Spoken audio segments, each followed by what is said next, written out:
Ya, selanjutnya, metode kualitatif adalah sebuah metode penelitian yang berurusan dengan tata struktur dan non-numerik. Misalnya, video, gambar, dan teks. Tentu kalau kita eh, baru saja mendengar metode kualitatif ini, dia dalam penyajian, dalam menjawab perumusan masalah, metode kualitatif ini, penyajian datanya dalam bentuk penggambaran narasi ataupun mendeskripsikan.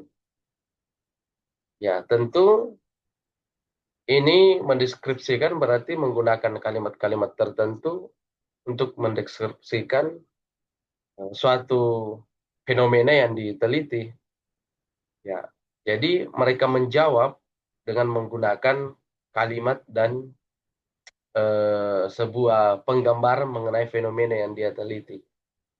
Tentu berbeda dengan penelitian kuantitatif. Oke. Metode kualitatif banyak diterapkan pada penelitian ilmu sosial, bidang-bidang terapan lainnya seperti kedokteran, pendidikan, perpustakaan maupun sistem informasi. Metode juga ini juga diterapkan untuk riset dasar maupun bidang yang berkaitan dengan interaksi manusia dan komputer. Nah, penelitian kualitatif secara umum mempunyai tujuan adalah salah satu kombinasi dari beberapa item berikut ini. Jadi ada namanya penelitian kualitatif deskriptif. Ya, ini mengungkap hal-hal yang berhubungan dengan situasi tertentu, pengaturan, proses, dan relasi. Terus ada penelitian kualitatif interpretasi. Memungkinkan peneliti mendapatkan pemahaman baru tentang fenomena tertentu dan mengembangkan konsep atau teori baru terkait hal-hal yang diteliti. Nah, di sini coba kita melihat penelitian kuantitatif ataupun kita lihat dulu cara pengumpulan data dari penelitian kualitatif. Ya, penelitian kualitatif ini cenderung pengumpulan datanya melakukan pengamatan secara langsung. Jadi biasanya peneliti ini melakukan pengamatan secara langsung, mengamati perilaku orang ketika mereka menjalani kehidupan sehari-hari tanpa peneliti harus berpartisipasi atau ikut campur ke dalam kegiatan tersebut. Nah, ini juga biasa dilakukan survei terbuka. Nah, kebanyakan survei dirancang menghasilkan data kuantitatif, yakni dengan closed-ended question di mana responden tinggal memilih jawaban yang tersedia untuk keperluan penelitian kualitatif. Nah, peneliti terkadang juga menggunakan survei dengan open-ended question. Bahkan teknik pengumpulan datanya juga biasa berfokus pada kelompok eh, grup diskusi. Nah, dalam kelompok fokus, seorang peneliti mengundang beberapa orang untuk dimintai tanggapannya terkait beberapa pertanyaan sesuai dengan konteks penelitiannya.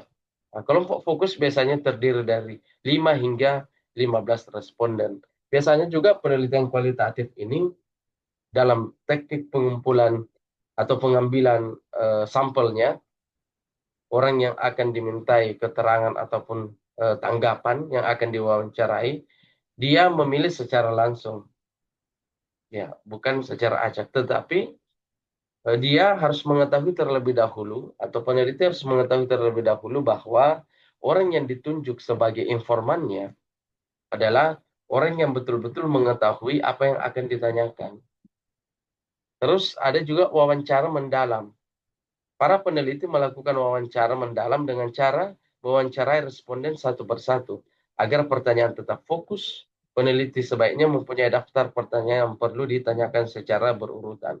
Ya, ketika kita menggunakan atau memilih penelitian metode kualitatif, maka Anda ketika melakukan wawancara kepada informan harus menyiapkan daftar pertanyaan.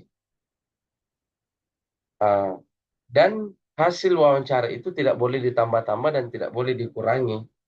Nanti ketika akan ditampilkan pada saat menjawab rumusan masalah, maka wawancara itu diperlihatkan hasil wawancaranya dan dianalisis datanya seperti apa.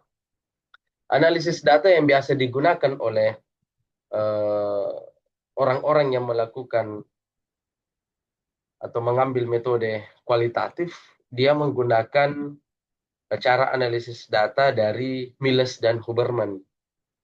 Atau ada juga buku terbarunya 2014, Miles, Huberman, dan Saldana. Ini yang diambil untuk melakukan analisis. Di situ tentu ketika mewawancarai seseorang tidak boleh eh, menambah-nambah pendapat dari orang yang diwawancarai. Tugas kita hanya menganalisis apa yang mereka sebutkan.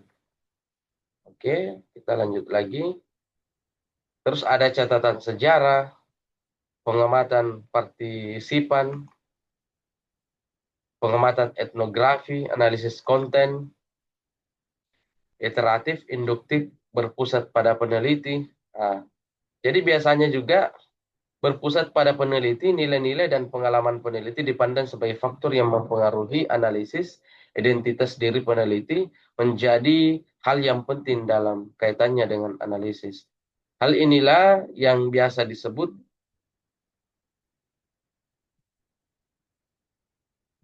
sebagai unsur subjektivitas dalam penelitian kualitatif.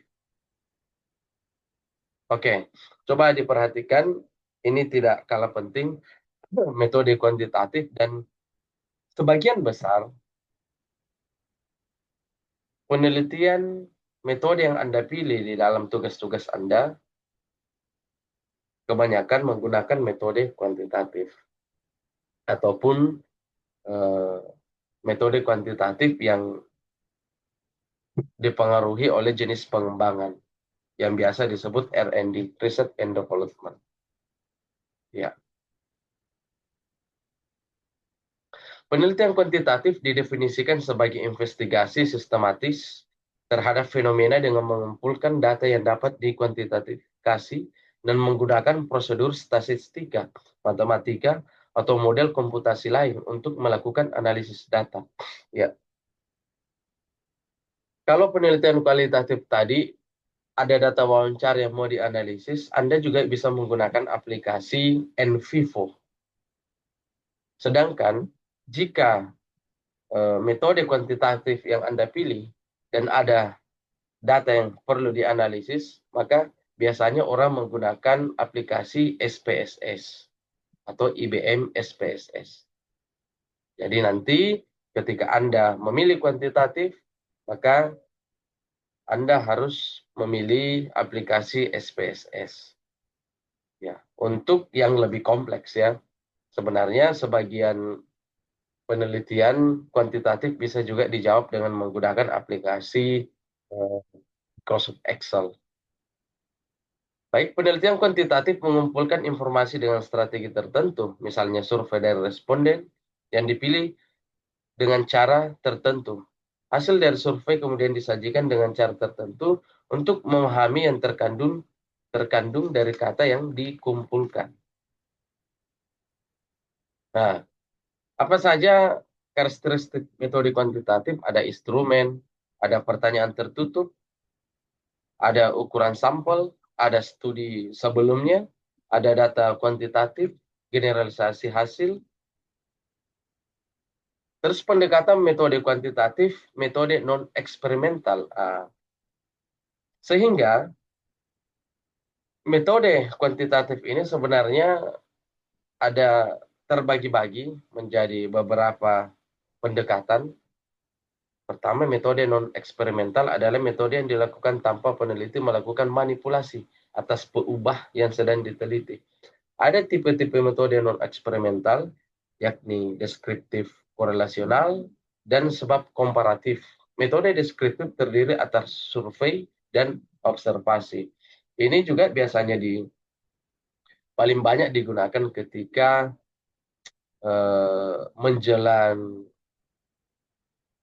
pemilihan, maka banyak sekali penelitian-penelitian metode kuantitatif, metode non-eksperimental yang menggunakan survei dan melakukan observasi secara langsung terhadap calon-calon yang akan dipilih. Ya, ini kalau ke ranah eh, politik yang biasa digunakan untuk mengetahui tingkat pengaruh seseorang. Oke, di sini ada tujuan dari metode non-eksperimental. Tujuan dari metode deskriptif adalah menjelaskan dan menginterpretasikan kondisi saat dari individu, pengaturan kondisi atau kejadian. Dua kategori metode deskriptif kuantitatif, non-eksperimental, dan observasi dan survei. Nah, penelitian korelasi. Ini juga masih bagian dari non-eksperimental, penelitian korelasi. Metode kausal komparatif. Mirip dengan metode korelasional dalam arti bahwa suatu kondisi sudah terjadi, data yang diperlukan kemudian dikumpulkan untuk mencari tahu penyebab adanya perbedaan. Metode eksperimental. Nah, ini biasanya metode eksperimen ini biasa digunakan oleh peneliti ketika dia memiliki atau dia ingin menguji suatu model atau suatu produk dari eh, apa yang dia buat. Nah, misalkan seperti ini. Ada masalah yang terjadi pada suatu perusahaan, sehingga masalah tersebut perlu untuk diselesaikan. Salah satu orang yang bekerja di situ memiliki cara untuk menyelesaikan masalah tersebut, tetapi belum diuji. Oleh karena itu, biasanya sebelum diterapkan, ada pengujian melalui penelitian eksperimental yang biasanya ada kontrol grupnya. Nah, biasanya kontrol grup di sini, misalkan satu atau 5 orang sampai 10 orang menggunakan aplikasi baru atau produk yang baru yang telah dibuat oleh orang yang mengajukan, dan 10 orang lainnya tidak menggunakan aplikasi yang baru digunakan. Misalkan dia ingin mengetahui yang mana lebih cepat bekerja menggunakan aplikasi tertentu ataupun masih menggunakan eh, metode-metode yang lama. Ini biasanya penelitian eksperimen untuk mengetahui seberapa efektif atau seberapa berpengaruh produk yang telah dibuat atau aplikasi yang baru dibuat. Atau ingin membandingkan antara ada satu perusahaan ataupun kampus yang sudah memiliki website dan yang tidak memiliki website. Ya tentu ketika kita kampus memiliki eh, sistem informasi, maka orang-orang akan mudah mendapatkan informasi terhadap kampus tersebut. Sedangkan jika tidak, ada yang tidak, maka orang akan terbatas informasi yang dapat diambil. Nah, misalkan ini ya, itu hanya contoh dasar bahwa eh, semua ide, baik itu berupa produk, hardware, ataupun software, itu perlu untuk diuji agar dapat diimplementasikan. Nanti dia lolos uji baru diterapkan.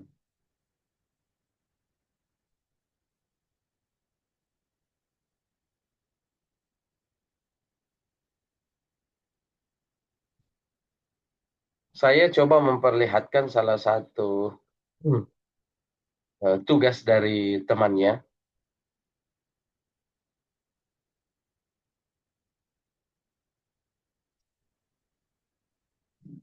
Coba dikasih on kameranya supaya saya bisa melihat keaktifannya semua. Ya, jangan sampai saya berbicara terus, namun Anda tidak memperhatikan apa yang saya jelaskan tadi.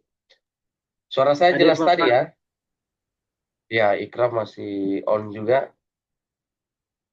sambil Jelas, minum Pak. kopi tidak tidak masalah. Yang penting Anda mendengarkan apa yang saya jelaskan ya. Oke, ini adalah contoh proposal dari apa namanya ini, Putri Yunisara. Ini salah satu proposal yang mengikuti panduan sehingga bisa untuk menjadi satu contoh untuk kita semua. Terutama dari covernya ini sudah benar, ada kode mata kuliah, ada nama mata kuliah, ada judul skripsinya atau judul tugas akhirnya, terus ada nama mahasiswa, NIM-nya, serta program studinya. Nah, kalau kita lihat daftar isinya ini sangat rapi, meskipun belum otomatis, tetapi cara pembuatan daftar isinya sangat rapi. Bagaimana menurut Anda? Ini rapi atau tidak? Rapi, Pak. Iya. Dan ada banyak sekali, mungkin bukannya ikut Zoom di sini, ada buat daftar isi tidak ada halamannya, ada juga tidak ada titik-titiknya, macam-macam. Ya, lucu-lucu ini apa yang dikerjakan oleh adik-adik mahasiswa di UT. Namun ini bagian dari pembelajaran, jadi mata kuliah ini masih tempat untuk belajar. Berbeda kalau kita sudah ujian, maka memang betul-betul harus menampilkan apa yang diminta sebaik mungkin. Oke, terus Betul, Pak. yang kurang di sini spasinya masih terlalu jauh, ya. Spasinya masih terlalu jauh. Terus tugas kedua ada kajian pustaka yang sudah Anda kerjakan juga. Nah, kajian pustaka di situ ada landasan teori. Landasan teori ini tidak boleh lari atau eh, tidak menjelaskan judul yang dituliskan tadi. Karena judul-judul yang Anda tuliskan di situ harus diurai di kajian pustaka. Karena tidak semua orang mengerti apa yang Anda maksud metode SAW. Ini kan otomatis orang awam ini, orang yang tidak pernah mendengar, tidak mengetahui kalau judul saja yang dilihat. Oleh karena itu penting adanya kajian pustaka. Di kajian pustaka dijelaskan apa sih itu metode SAW. Ya kan? Seperti itu. Nah, terus di mana letak materi kita yang saya jelaskan tadi? Metode kualitatif, kuantitatif, ada eksperimen, ada pengembangan. Sebenarnya itu ada banyak sekali tadi contoh-contoh metode penelitian. Namun secara umum memang yang kita kenal adalah kualitatif dan kuantitatif. Tapi ketika kita mau mempelajari secara mendalam, maka kuantitatif itu akan ada pendekatan-pendekatannya, ada pengembangan, ada eksperimen dan sebagainya. Oke, metode penelitian. Di sini di bab 3 atau tugas 3 di mata kuliah ini, Anda harus memilih metode penelitian yang tepat untuk judul yang Anda angkat. Nah, coba kita lihat judulnya tadi. Sistem informasi keuangan pribadi untuk prioritas pengeluaran dengan sistem pendukung keputusan metode simple additive weighting berbasis Java. Nah, ini pengelolaan sistem keuangan secara personal ya, secara mandiri. Namun apakah penting? Ya tentu penting atau tidaknya ini Anda harus membahas di latar belakang. Ya toh? Nanti orang membaca, oh memang penting. Tergantung apa yang Anda tuliskan tajam atau tidak. Ya. Nah, di metode penelitian yang wajib adalah menyebutkan metode penelitian yang diambil, apa kualitatif, apakah kuantitatif, atau apakah eh, R&D dan sebagainya. Terus memunculkan teknik pengumpulan data, studi literatur. Tentu kita tidak boleh asal menulis, tetapi misalkan kita memasukkan metode penelitian kuantitatif, harus ada penjelasan di mana Anda mengutip itu supaya jelas bahwa metode penelitian yang Anda angkat adalah kuantitatif dan apa alasan kuatnya. Studi literatur, bahkan di sini dimasukkan oleh Putri simulasi data. Ada Putri di sini bergabung atau tidak? Ada Pak, saya. Oke, ya, ini ada yang punya langsung ya. Hmm. Kalau Romi masih kesulitan, Ikram masih kesulitan, ya bisa berdiskusi dengan Putri. Nanti diminta nomor WA-nya, ya toh? Kalau misalkan tidak sempat bertanya ke saya atau teman yang lain. Ini Putri sudah lumayan bagus ini apa yang diperlihatkan. Tugas 3 sudah saya nilai ya Putri di akunnya. Sudah Pak, saya juga sudah upload untuk tugas 4. Tugas 4 sudah bisa upload itu ya. Di Sudah keluar juga similarity-nya sama AI-nya, nilainya itu. Oke, sudah di Turnitin ya atau Turnitin otomatis di e-learning. Iya, ternating otomatis di e-learning. Oke. Ya, kalau begitu sudah bisa saya cek-cek nanti. Tadi saya perhatikan belum ada ininya tempat untuk menilai saya lihat. Terus ada tahapan penelitian, ada instrumen penelitian, ini yang tidak kalah penting karena inilah yang akan digunakan untuk mengukur apa yang dipertanyakan pada rumusan masalah. Nah, terus ada rancangan sistem. Rancangan sistem ini adalah eh, sistem yang akan dibuat dalam penelitian ini, sehingga dia memiliki rancangan. Terus daftar pustaka. Daftar pustaka saya cek tadi ini sudah menggunakan Mendeley ya Putri ya. Iya Pak, betul. Oke. Nah, kalau Anda lihat, Anda perhatikan, ini salah satu cara menulis tugas yang bagus. Bahkan ada yang tidak ada paragrafnya, ada yang satu halaman itu nyambung semua. Ini kita tidak bernafas membaca kalau begitu. Itu tidak benar cara penulisan eh, latar belakangnya. Terus di sini sebenarnya kalau memang betul-betul mau kuat, setiap pernyataan seperti ini kan pernyataan semua. Tidak mungkin yang tertulis di sini adalah hasil, semuanya hasil dari yang kita pikirkan, tetapi hasil dari tulisan-tulisannya orang. Oleh karena itu, kalau misalkan kita tidak menuliskan, maka dalam penelitian yang pasti, maka kita dianggap plagiat. Kalau kita tidak mengutip dari mana kita mengambil. Misalnya ini, sistem pendukung keputusan SPK adalah sistem informasi berbasis komputer yang menghasilkan keputusan untuk membantu bla bla bla. Ah, ini ada Wahyu nih. Berarti Putri mengutip kata-kata ataupun artikel dari Wahyuni ini. Seperti itu. Dan harus dikutip menggunakan aplikasi.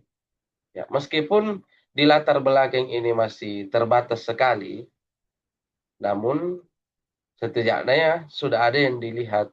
Ya, sekedar saran Putri, kalau ini mau betul-betul kuat, maka harus ada beberapa referensi yang dimasukkan ya. Iya Pak, baik. Nah, bahkan kalau memang mau lebih kuat lagi, dalam mengembangkan latar belakang itu, tentu harus mengacu ke beberapa landasan teori. Yang pertama, biasanya kita menambahkan terlebih dahulu landasan undang-undangnya, ya, teori dari kebijakan pemerintah, baik terhadap teknologi, terhadap penjaminan mutu pendidikan ataupun dalam pengembangan sebuah produk itu dimunculkan dulu di situ. Atau fenomena global yang terjadi, ya. Setelah itu baru mengerucut kepada hal yang personal, hal yang khusus. Sehingga dalam membuat latar belakang itu konsepnya piramida terbalik. Agak lebar dulu yang dijelaskan bagian atas, tetapi ketika semakin kita baca akan semakin mengerucut. Ya, kenapa penting pengelolaan keuangan secara personal? Seperti itu ya, Putri. Iya, Pak. Oke, terus ada rumusan masalahnya di sini. Ini ada tiga. Bagaimana merancang sistem pendukung keputusan, bagaimana penerapan metode SAW, bagaimana hasil sistem dalam memberikan rekomendasi prioritas pengeluaran. Ya, tentu di sini bagaimana merancang. Ada proses merancang sistem pendukung keputusan. Terus bagaimana menerapkan. Ketika ini sudah jadi, maka ada pertanyaan kedua, bagaimana menerapkan yang kita sudah rancang tadi. Terus bagaimana hasil sistem dalam memberikan rekomendasi prioritas. Ini adalah jawaban dari ketika ini sudah melakukan tugasnya. Apa yang kelihatan, seperti apa hasilnya. Ya, ketika ini sudah terjawab, maka penelitian seseorang itu sudah selesai. Ya, namun cara menjawabnya tetap menggunakan metode-metode ilmiah panduan yang sudah dituliskan seperti apa, mulai dari teknik pengumpulan data, analisis data, dan penyajian data. Tujuan penelitian ini harus nyambung dengan rumusan masalahnya. Jangan lain yang mau dicari, lain tujuannya. Coba kita lihat, bagaimana merancang sistem pendukung. Kita lihat di sini, merancang sistem pendukung, berarti nyambung. Terus yang kedua, bagaimana menerapkan. Kita lihat di sini, mengimplementasikan metode. Nah, ini sudah bagus ya. Terus menghasilkan rekomendasi prioritas pengeluaran berdasarkan kriteria tertentu. Ini spasinya masih terlalu jauh, Putri ya. Ini bisa diangkat lagi ke atas. Terus bab 3 ini kajian pustaka. Sebenarnya secara penulisan sudah lumayan bagus. Ya, tinggal kita tidak harus dimasukkan dalam tabel seperti ini, Putri ya. Tetapi kalau mau terlihat rapi ya bisa saja seperti itu. Seperti itu. Ini penelitian terdahulu tentu yang mendukung penelitiannya Putri. Nah, karena tidak akan ada sesuatu yang kita munculkan atau hardware atau software yang kita ciptakan tanpa adanya referensi. Maka harus ada referensi terlebih dahulu. Semua yang kita terapkan di sini, yang kita terapkan di dunia ini, baik itu hardware ataupun software, itu ada orang yang pernah membuat secara kasar terlebih dahulu sehingga kita melakukan pengembangan. Iya,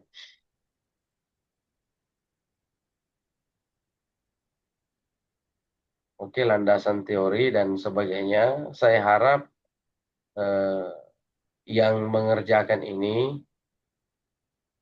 tugas-tugasnya perlu untuk diperhatikan agar bisa mendapatkan poin maksimal. Oke, inti dari TWIP malam ini adalah bab 3, metode penelitian. Nah, di sini kalau kita melihat, Putri memasukkan atau memilih metode penelitian menggunakan metode kuantitatif. Metode kuantitatif adalah pendekatan penelitian sistematis. Ini tentu tidak boleh asal menulis seperti ini. Harus ada rujukannya. Rujukannya ternyata dari Santosa tahun 2025. Ini kalau artikel ataupun buku yang dikutip ini sangat bagus karena masih sangat hangat. Kenapa? Karena baru tahun lalu. Berarti referensi yang dikutip oleh Putri ini referensi yang sangat valid karena ini masih sangat baru. Ya, yang biasanya yang baru itu ya tentu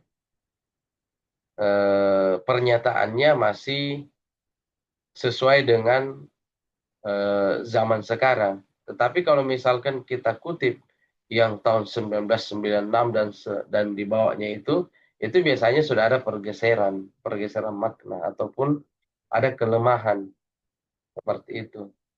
Metodologi kuantitatif. Ya, sebenarnya kalau judulnya Putri ini bisa kita lihat, dia juga bisa mengambil metode metodologi penelitian research and development karena ini bagian dari perancangan sistem. Tetapi kembali lagi ke peneliti sebenarnya apa yang mau dia dapatkan, ya. Apakah ada alasan Putri memilih metode kuantitatif?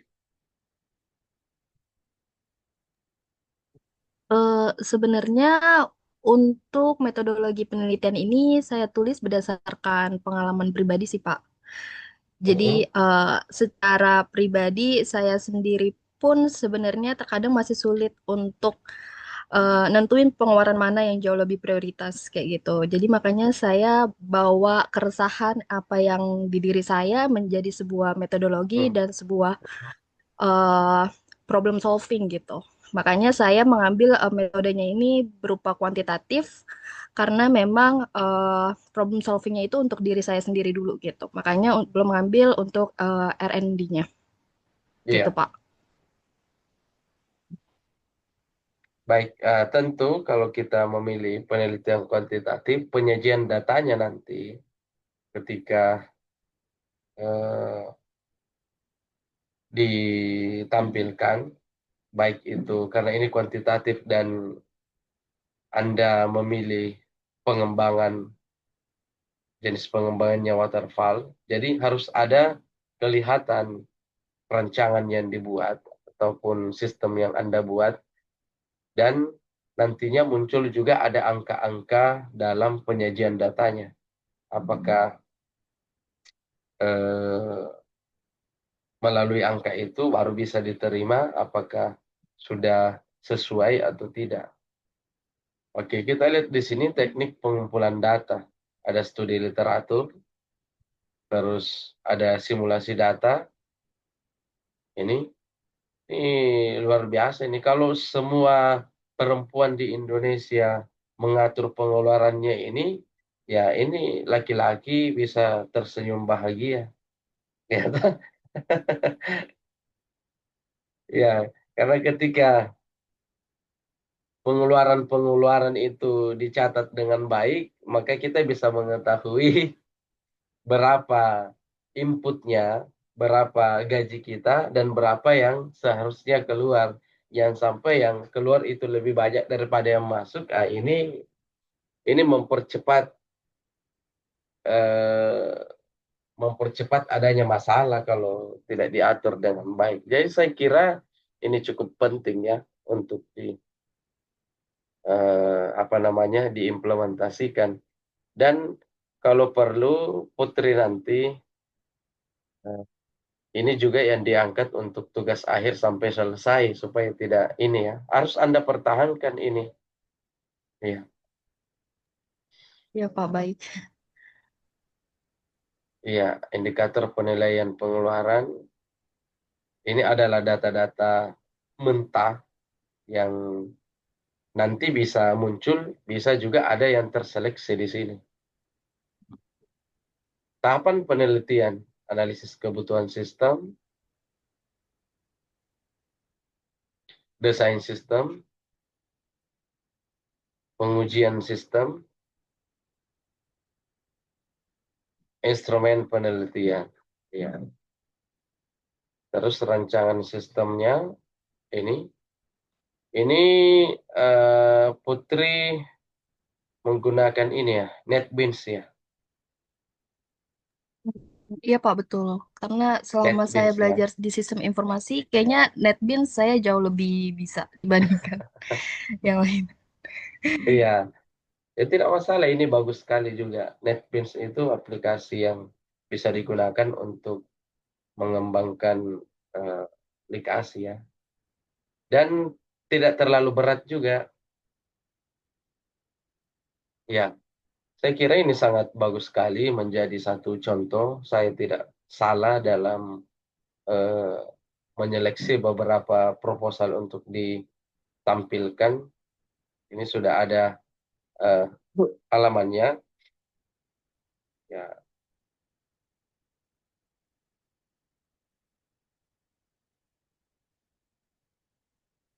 terus yang terakhir adalah daftar pustaka. Daftar pustaka muncul secara otomatis ketika kita menggunakan aplikasi ya. Oke, saya kira itu dulu untuk malam ini. Silakan kalau ada yang mau didiskusikan mengenai pemilihan metode penelitiannya. Tetapi kalau IT itu maka tidak akan jauh dari kuantitatif dan pengembangan ya dan eksperimen itu. Silakan jika ada atau mau bertanya ke Putri silakan karena proposalnya yang diperlihatkan.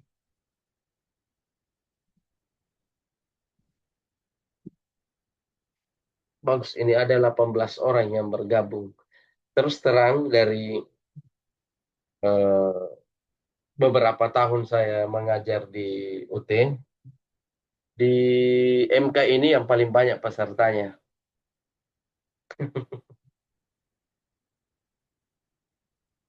Biasanya di mata kuliah lain itu ya paling ada 10 orang. Tapi di sini mungkin karena sudah semesternya bisa dikatakan semester yang sudah dewasa, karena sudah ada semester 6 bahkan ada yang semester 7 atau semester 8 ya, sehingga lebih bisa diarahkan masih muda-muda.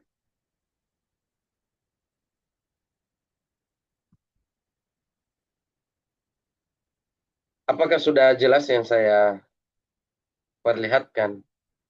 Sudah bisa menentukan metode penelitiannya di tugasnya masing-masing. Suara saya bisa didengar? Bisa, Pak. Bisa. Bisa, Bisa, Pak. Pak. Ada, Pak. Jelas, Pak. Oke, kalau tidak ada berarti silakan dilanjutkan lagi pekerjaannya di apa namanya tugas keempat dan ketika tugas Anda tidak dikerjakan sesuai dengan apa yang saya informasikan, maka kesusahannya adalah nanti pada saat turnitin. Berapa ininya tingkat plagiasinya Putri yang muncul di situ? Untuk similarity-nya saya 10% dan AI-nya 16%, Pak. Iya, berarti sudah bagus sekali itu kalau hanya 10% ya. Ya, biasanya penelitian itu skripsi itu batasnya 20 sampai 25%. Apalagi ini sudah 10 berarti sudah bagus sekali. Ya. Untuk pengecekannya pakai aplikasi apa? Terima Oh, kasih, Pak. Webman. Eh, Pengecekannya otomatis, Kak, pas Kakak inian apa upload tugas empatnya. Jadi ditunggu aja. Oh, oke. Iya, jadi pengecekan Turnitin itu sebenarnya bisa juga secara mandiri kalau masih ragu, tetapi kalau Anda mau eh, tidak punya akun Turnitin karena biasanya itu berbayar, maka Anda mengupload saja di tugas 4 maka akan muncul secara otomatis hasil hitungannya. Seperti itu. Oke, saya kira itu yang bisa saya sampaikan. Terima kasih atas atensinya. Mohon maaf atas segala kurangan dan terima kasih untuk Putri sudah bersama bersedia untuk berdiskusi dengan teman-temannya. Kalau begitu saya akhiri. Assalamualaikum warahmatullahi wabarakatuh. Waalaikumsalam warahmatullahi Waalaikumsalam wabarakatuh. warahmatullahi wabarakatuh. Terima Terima kasih, Pak. kasih, Pak. Waalaikumsalam warahmatullahi wabarakatuh. Terima kasih, Pak. Ya, apakah saya boleh ini dulu ya? Saya ambil eh, dokumentasi dulu. Silakan di-on-kan Boleh, kameranya. Pak. Ya, di-on-kan kameranya dan kasih senyuman terbaiknya.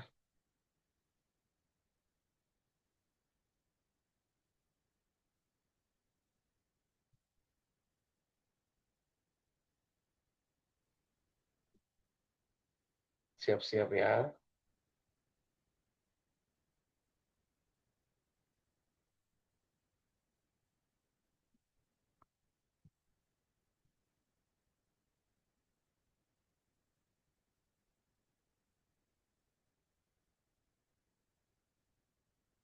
Oke, 1, 2, 3.